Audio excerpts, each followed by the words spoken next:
स्वार्थी लोग होते हैं, जहाँ नु दिखा भी मेरा मतलब वहाँ सिद्ध होता है तो वहीं चल जाते हैं। तो बड़े नेता कांग्रेस में बहुत आए हैं, उसका चैलेंज तो हमारा वर्कर भी स्वीकार करेगा।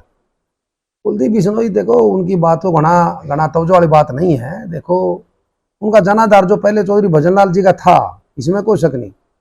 हिसार जिले के अंदर चौधरी भजनलाल जी का जनाधार होता था। हरियाणा की बात तो नहीं कहूँगा मैं, हिसार के अंदर होता था, परंतु वो जनाधार धीरे धीरे चौधरी कुलदीप बिश्नोई जी ने वो आपका खत्म कर लिया। क्यों? पब्लिक से तो मिलते नहीं, कितना दिन लोग बाट देखेंगे। देखो भाई, राजनीति अगर किसी ने करनी है तो पब्लिक में रहना पड़ेगा। अब बताओ, चीफ मिनिस्टर बनेंगे, क्या बनेंगे पता लगा। चीफ मिनिस्टर तो हमारे खट्टर साहब हैं, मुख्यमंत्री जी, उनको तो बदल के कुलदीप को तो बढ़ावे नहीं।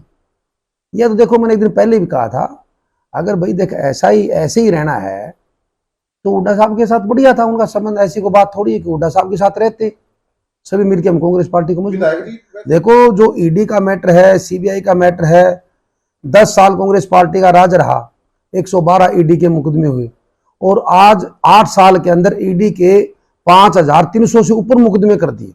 तो इसका सबको पता है, जनता देख रही है कि भाई जो कांग्रेस में है तो गलत है और बीजेपी में गया वो ठीक हो गया।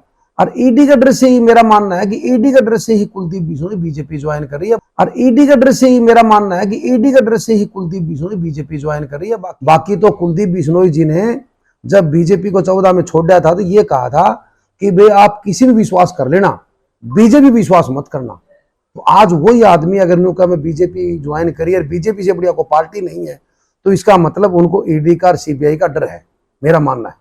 तो आज वही आदमी अगर नुका में बीजेपी ज्वाइन करी और बीजेपी से बढ़िया को पार्टी नहीं है, तो इसका मतलब उनको ईडी का और सीबीआई का डर है, मेरा मानना है।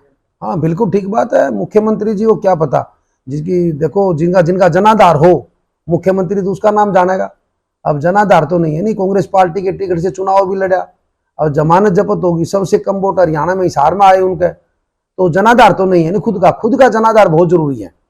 तो इसलिए नाम जानना भव्य बिश्नोई का, देखो अब चलो हम तो भाई हिसार जिले में हैं, जानते हैं कि चौधरी भजनलाल जी का पोता है, बाकी राजनीति में सक्रिय नहीं है। नहीं, कारण क्या है, देखो कुछ स्वार्थी लोग होते हैं, जहाँ नु दिखा भी मेरा मतलब वहाँ सिद्ध होता है तो वहीं चल जाते हैं। तो बड़े नेता कांग्रेस में बहुत आए हैं, जैसे ही चौधरी उदय भान जी प्रदेश अध्यक्ष बने हरियाणा प्रदेश कांग्रेस के, और चौधरी भूपेंद्र सिंह जी हुड्डा के नेतृत्व में बागडोर आई है हरियाणा प्रदेश कांग्रेस की, उस समय से कांग्रेस ज्वाइनिंग का लगातार जारी है। 8 जिसमें भी शामिल हूँ, 8 एक्स MLA एक्स मिनिस्टर, जब 23 तारीख को ज्वाइनिंग हुई थी पीछे, और अब भी कल सोमवार को कल भी 2-3 की ज्वाइनिंग होनी है।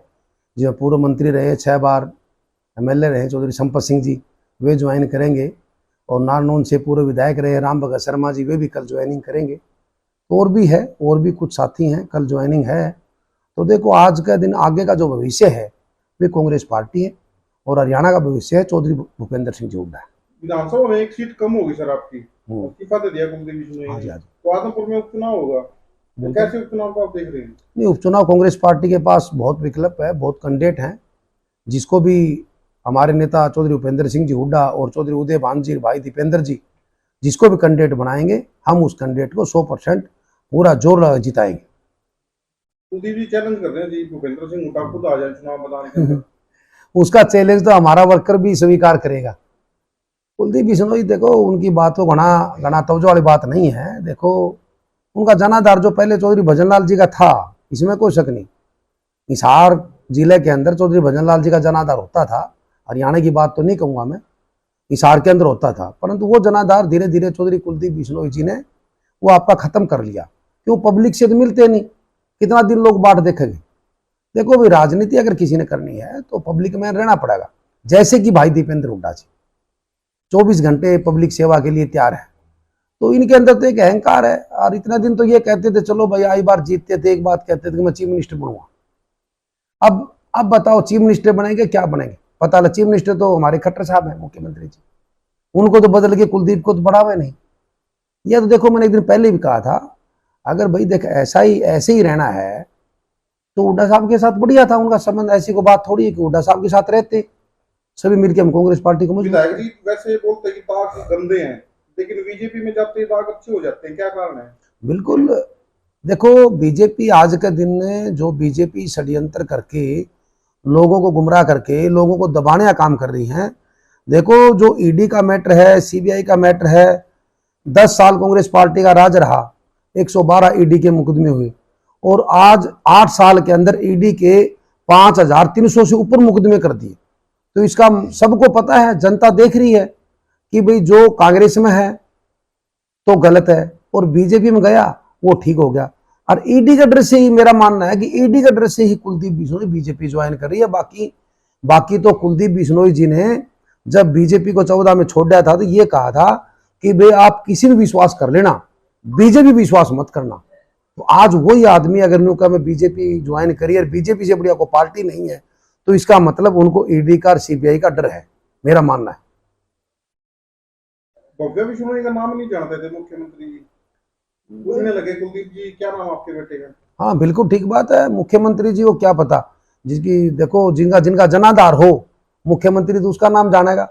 अब जनाधार तो नहीं है, नहीं कांग्रेस पार्टी के टिकट से चुनाव भी लड़ा और जमानत जब्त होगी, सबसे कम वोट हरियाणा में हिसार में आए उनके, तो जनाधार तो नहीं है ना, खुद का जनाधार बहुत जरूरी है। तो इसलिए नाम जानना भव्य बिश्नोई का, देखो अब चलो हम तो भाई हिसार जिले में हैं, जानते हैं कि चौधरी भजन लाल जी का पोता है, बाकी राजनीति में सक्रिय नहीं है। नहीं बात तो देखो मुख्यमंत्री तो अब 3 करोड़ लोग हैं हरियाणा प्रदेश के अंदर, अब मुख्यमंत्री जी कैसे जाने, बहुत लोग हैं, बाकी राजनीति में सक्रिय होगा, नाम तो उसी का जाना जाता है, ये निष्क्रिय है। आप बैकवर्ड है उनके नेता माने जाते हैं, सम्मेलन भी आपका हुआ था फतेहाबाद के अंदर शायद, तो जो बैकवर्ड है उसका सपोर्ट कहाँ रहेगा? बीजेपी कहते हैं इतना बैकवर्ड वोट है हमारा है, बिल्कुल हमारे साथ लगा हुआ है, कांग्रेस कहते हैं हमारा है। देखो ऐसे नहीं, बिल्कुल बैकवर्ड का जो वोट होता था वो परंपरागत वोट कांग्रेस का होता था, इसमें कोई शक नहीं। 2014 में कुछ वोट, 10 साल हमारा कांग्रेस पार्टी का राज रहा और कांग्रेस पार्टी के समय में हमारे नेता चौधरी भूपेंद्र सिंह जी हुड्डा ने बैकवर्ड को बहुत कुछ दिया, घने सारे फैसले किए, परंतु वे फैसले हम जनता तक नहीं पहुंचा पाए जो हमने करने चाहिए थे। कि जैसे कि 100 वर्ग गज के प्लाट, 3,92,000 प्लाट हमने SC-BC भाइयों को हमारी सरकार में हुड्डा साहब ने दिए।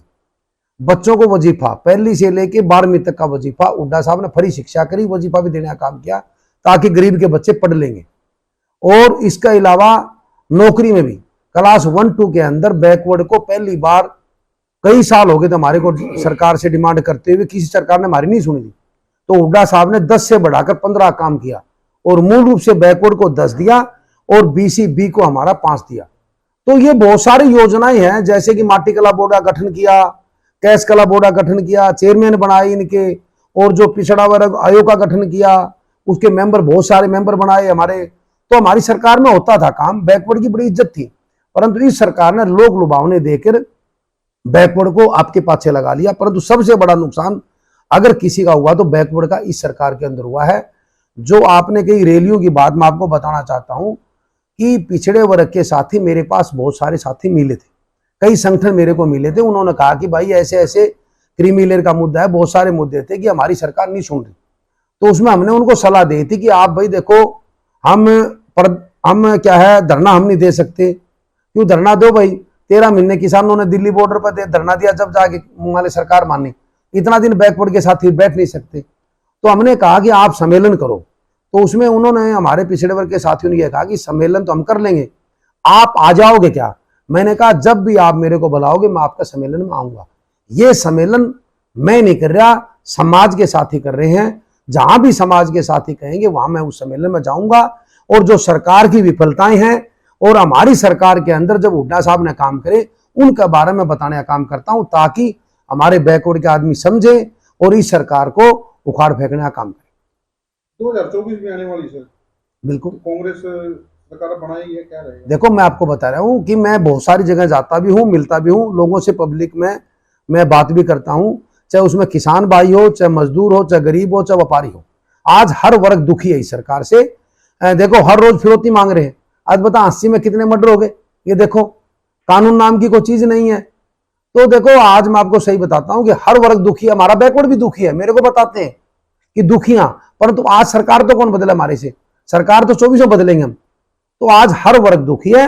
मेरा मानना है कि आने वाली 2024 का जो चुनाव होगा पूर्ण बहुमत से कांग्रेस पार्टी सरकार बनाएगी और हमारे नेता चौधरी भूपेंद्र सिंह जी हुड्डा मुख्यमंत्री बने। अदबपुर चुनाव में सर कांग्रेस का कोई कैंडिडेट नहीं है, तो कहीं ना कहीं सुई जो है आप पर अटकती है कि राम कोहेला वहां से चुनाव लड़ सकते हैं। देखो भाई ऐसे है, चुनाव तो देखो अभी तो डिक्लेयर भी नहीं हुए, और जब डिक्लेयर हो गए कांग्रेस के पास बहुत कैंडिडेट है। जिसको भी हुड्डा साहब चुनाव लड़ाएंगे उसको हम जितवाने का काम करेंगे। बहुत कैंडिडेट है, ऐसी सबसे पुरानी और सबसे बड़ी पार्टी कांग्रेस पार्टी है। और ये तो एक बेफजूल की बातें बीजेपी वाले करते हैं कि हमारी देश के अंदर सबसे बड़ी पार्टी है। बहुत कैंडिडेट है हमारे हिसार के अंदर जो आदमपुर से चुनाव लड़ेंगे, आदमपुर के बहुत है, ऐसी कोई बात नहीं। ठीक है, थैंक यू सर। धन्यवाद।